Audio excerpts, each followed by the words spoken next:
এমন একটা জমজমাট ঘটনা, যে ঘটনা 6 দিনের মধ্যে লাখ লাখ লোকের সমাবেশ ঘটিয়ে ফেলল এক অপরিচিত তরুণ নেতার জানাজায়, যে ঘটনা ভারত বাংলাদেশ সম্পর্ককে আবারও একেবারে খাদের কিনারে নিয়ে গেল, যে ঘটনায় বিএনপি নেতা মির্জা আব্বাস থেকে ভারতের সকলকে সন্দেহ করছে, এমনকি ওসমান হাদির আপন বড় বোন। সেই ঘটনাটি কিভাবে ঘটলো, কারা ঘটালো, সেক্ষেত্রে ইনকিলাব মঞ্চ কিন্তু আঙুল তুলেছে সিভিল মিলিটারি প্রশাসনের গোয়েন্দাদের দিকেও। ওই দিকে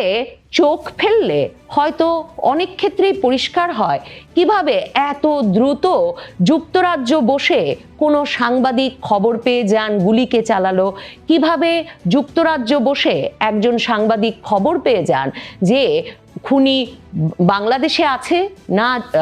ভারত পালিয়ে গেছে, আর কেনই বা পররাষ্ট্র মন্ত্রণালয়